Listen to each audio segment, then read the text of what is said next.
देश के रक्षा मंत्री राजनाथ सिंह की तरफों डिजिटल तरीके दे नाल देश के लोगों को समर्पित 44 ब्रिजां विचों सब तो लंबा पुल भारत सरकार वाल देश विच बने 44 नवे ब्रिज हैं। बाबा नानक रावी दरिया तो उपर पिंड कसोवाल नेड़े 2485 लाख रुपए की लागत नाल बनाया गया है अते ये 484 मीटर लंबा पुल ये अज लोगों को समर्पित किया गया। इस मौके प्रशासनिक अते BSF अधिकारी भी मौजूद सन।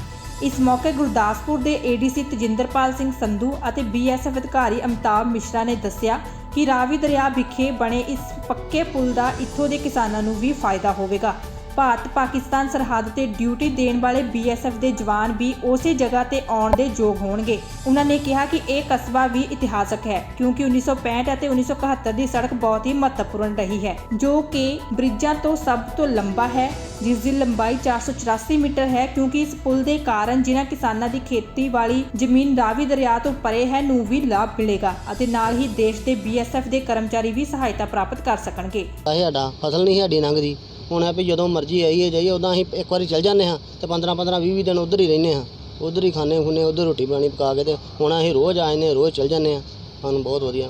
ਦਰਿਆ ਵਿੱਚ ਜਦੋਂ ਪਾਣੀ ਭਰ ਜਾਂਦਾ ਸੀ ਉਦੋਂ ਕੀ ਮੁਸ਼ਕਲਾਂ ਆਉਂਦੀਆਂ ਕਿਉਂਕਿ ਉਦੋਂ ਬੇੜੀ ਵੀ ਚੱਲਣੀ ਔਖੀ ਹੋ ਜਾਂਦੀ ਪੁਲ ਵੀ ਚੱਕਿਆ ਜਾਂਦਾ ਸੀ ਬਹੁਤ ਜ਼ਿਆਦਾ ਖਿਆਈ ਹੁੰਦੀ ਸੀ ਸਾਨੂੰ ਅਸੀਂ ਉਧਰ ਵੀ ਰਹਿੰਦੇ ਨੇ ਬੜੇ ਦਿਨ ਇੱਧਰ ਵੀ ਸਾਡੇ ਕੋਲ ਜਾਇਆ ਨਹੀਂ ਜਾਂਦਾ ਰਿਹਾ।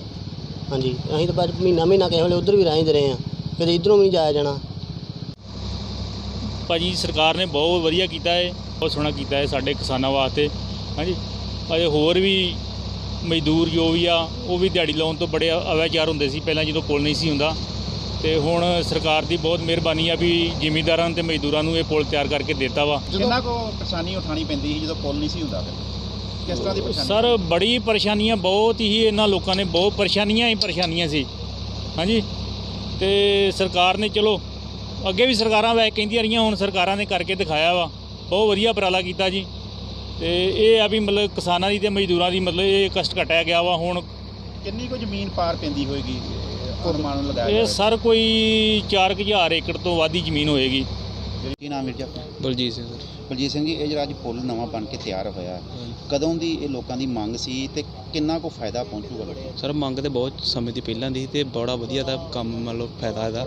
ਉੱਦਾਂ ਮੰਨ ਲਓ ਕਿ ਆਪਾਂ ਢੋਲਾਂ ਨਾਲ ਪੁਲਿਸ ਲੰਘ ਕੇ ਜਾਂਦੇ ਸੀ ਤੇ ਕਮੈਨ ਲੰਘਾਉਣ ਲੱਗਾ ਬੜੀ ਮੁਸ਼ਕਲ ਆਉਂਦੀ ਤੇ ਹੁਣ ਵਧੀਆ ਪੱਕਾ ਪੁਲ ਵੱਜ ਗਿਆ ਤੇ ਇਹਦੇ ਨਾਲ ਬਹੁਤ ਤਗੜਾ ਫਾਇਦਾ ਵਧੀਆ ਹੋਇਆ ਤੇ ਬੜਾ ਵਧੀਆ ਮੰਨ ਲਓ ਵਧੀਆ ਚੀਜ਼ ਬਣੀ ਹੈ। ਬੜੇ ਚਿਰ ਦੀ ਮੰਗ ਸੀ। ਪੁਲ ਤੋਂ ਪਹਿਲਾਂ ਕੀ ਨੁਕਸਾਨ ਉਠਾਣੇ ਪੈਂਦੇ ਸੀ ਤੁਹਾਨੂੰ ਰੋਜ਼ਮਰ੍ਹਾ ਜ਼ਿੰਦਗੀ ਦੇ ਵਿੱਚ ਆਉਣ ਜਾਣ 'ਚ? ਹਾਂਜੀ ਇਹ ਜਿਹੜੀ ਇੱਕ ਵਾਰੀ ਕਮੈਨ ਮੰਨ ਲਓ ਕਿ ਲੰਘ ਜਾਂਦੀ ਪਾਰ ਉਹਨੂੰ ਮੰਨ ਲਓ ਉੱਧਰ ਹੀ ਸਾਰਾ ਸੀਜ਼ਨ ਮੰਨ ਲਓ ਉੱਧਰ ਰਹਿਣਾ ਪੈਂਦਾ। ਹੁਣ ਮੰਨ ਲਓ ਰੋਜ਼ ਆਈਦਾ ਕੋਈ ਬਹੁਤ ਵਧੀਆ ਫਾਇਦਾ ਪੁਲ ਦਾ। मतलब जहाँ तक इस ब्रिज का सवाल है, आपको ऐतिहासिक रूप से पता है कि यहाँ पर 2 बार 1965 और 1971 में लड़ाई हुई। ये एक इनक्लेव का इलाका है जो कि घिरा हुआ है।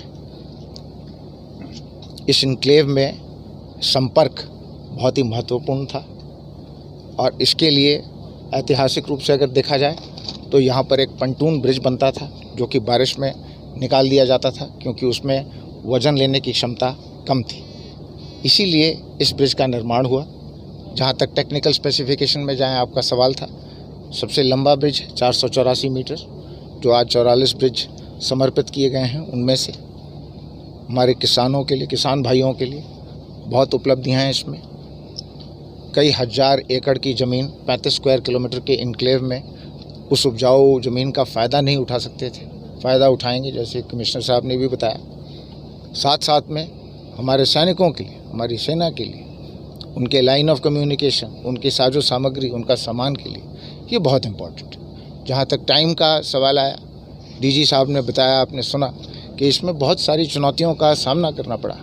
ये दरिया अपना रुख बदलती थी जिसकी वजह से हमारे को इस पे जो प्रोटेक्टिव वर्क्स थे उसके ऊपर निरंतर बनाने रहते थे, लेकिन उन चुनौतियों को हमने पूरा किया और कोविड महामारी के बावजूद हमारे कार्यकर्मी प्रोजेक्ट चेतक के अंतर्गत ये बनाया गया है जो कि सीमा सड़क संगठन का एक प्रोजेक्ट 39 टास्क फोर्स ने बनाया है और 141 ट्रेन मेंटेनेंस कंपनी ने बनाया है। तो ये बड़े फ़ख्र की बात है कि कोविड की महामारी को भी नकारते हुए हमने इसे जुलाई में ਸਾਡੇ ਬਹੁਤ ਹੀ ਸਤਿਕਾਰਯੋਗ ਭਾਰਤ ਸਰਕਾਰ ਦੇ ਰੱਖਿਆ ਮੰਤਰੀ ਸ਼੍ਰੀ ਰਾਜਨਾਥ ਸਿੰਘ ਜੀ ਨੇ ਜੋ ਬਾਰਡਰ ਰੋਡ ਆਰਗੇਨਾਈਜੇਸ਼ਨਸ ਵੱਲੋਂ ਵੱਖ-ਵੱਖ ਸਟੇਟਸ ਦੇ ਵਿੱਚ 44 ਜਿਹੜੇ ਬ੍ਰਿਜ ਬਣਾਏ ਨੇ ਉਹਨਾਂ ਦਾ ਅੱਜ ਉਹਨਾਂ ਨੇ ਵਰਚੁਅਲ ਉਦਘਾਟਨ ਕੀਤਾ ਉਸ ਸਬੰਧ ਵਿੱਚ ਜਿਹੜਾ ਅੰਮ੍ਰਿਤਸਰ ਦੇ ਵਿੱਚ ਗੁਰਦਾਸਪੁਰ ਕੱਸੋਵਾਲ ਬ੍ਰਿਜ ਆ, ਅਸੀਂ ਉੱਥੇ ਇਸ ਵੇਲੇ ਮੌਜੂਦ ਹਾਂ। ਇਹ ਜਿਹੜੇ ਬ੍ਰਿਜ ਜਿੱਥੇ ਆਰਮੀ ਵਾਸਤੇ ਵੀ ਬਹੁਤ ਮਹੱਤਵਪੂਰਨ ਨੇ, ਉੱਥੇ ਨਾਲ ਦੇ ਨਾਲ ਹੀ ਜਿਹੜੀ ਸਾਡੇ ਸਿਵਲੀਅਨ ਨੇ ਉਹਨਾਂ ਦੇ ਵੀ ਆਉਣ ਜਾਣ ਵਾਸਤੇ ਜਿਹੜੀ ਬਹੁਤ ਸਹੂਲਤ ਹੋਏਗੀ, ਕਿਉਂਕਿ ਲੰਮੇ ਸਮੇਂ 'ਤੇ ਉਹਨਾਂ ਨੂੰ ਬਹੁਤ ਜ਼ਿਆਦਾ ਮੁਸ਼ਕਿਲ ਆਉਂਦੀ ਸੀ। ਜੇ ਅਸੀਂ ਇਸ ਬ੍ਰਿਜ ਦੀ ਗੱਲ ਕਰੀਏ ਤਾਂ ਇੱਥੇ ਚਾਹੇ ਪਾਪੂਲੇਸ਼ਨ ਇਸ ਦਰਿਆ ਤੋਂ ਪਾਰ 150 ਦੇ ਕਰੀਬ ਹੀ ਹੈ, ਪਰ ਉੱਥੇ ਕਾਫੀ ਜ਼ਮੀਨ ਜਿਹੜੀ ਉਹ ਖੇਤੀਬਾੜੀ ਵਾਲੀ ਆ, ਜਿੱਥੇ ਜਾਣ ਵਾਸਤੇ ਕਿਸਾਨਾਂ ਨੂੰ ਬਹੁਤ ਜਿਹੜੀ ਆ ਮੁਸ਼ਕਿਲ ਦਾ ਸਾਹਮਣਾ ਕਰਨਾ ਪੈਂਦਾ ਸੀ। ਸਪੈਸ਼ਲੀ ਜਦੋਂ ਕੋਈ ਸਾਡਾ ਰੇਨੀ ਸੀਜ਼ਨ ਆਉਂਦਾ ਹੈ ਉਦੋਂ ਤੇ ਬਹੁਤ ਜ਼ਿਆਦਾ ਮੁਸ਼ਕਿਲ ਹੁੰਦੀ ਸੀ। ਇਸ ਬ੍ਰਿਜ ਦੇ ਨਾਲ ਉਹਨਾਂ ਨੂੰ ਜਿਹੜਾ ਬਹੁਤ ਜ਼ਿਆਦਾ ਫਾਇਦਾ ਹੋਊਗਾ, ਉਹ ਆਪਣੀਆਂ ਫਸਲਾਂ, ਆਪਣੀਆਂ ਜ਼ਮੀਨਾਂ ਦੀ ਦੇਖਭਾਲ ਕਰ ਸਕਦੇ ਨੇ ਤੇ ਉਹਨਾਂ ਨੂੰ ਜਿਹੜੀ ਆਮਦਨੀ 'ਚ ਵੀ ਜਿਹੜਾ ਚੋਖਾ ਵਾਧਾ ਹੋਣਾ ਵਾ। Bureau report, global headline news. Global travel and education services like AII Thought Delhi UK tourist visa, 7 days stay with breakfast, सिर्फ और सिर्फ 1.5 लाख ਦੇ ਵਿੱਚ with air ticket, so hurry up guys।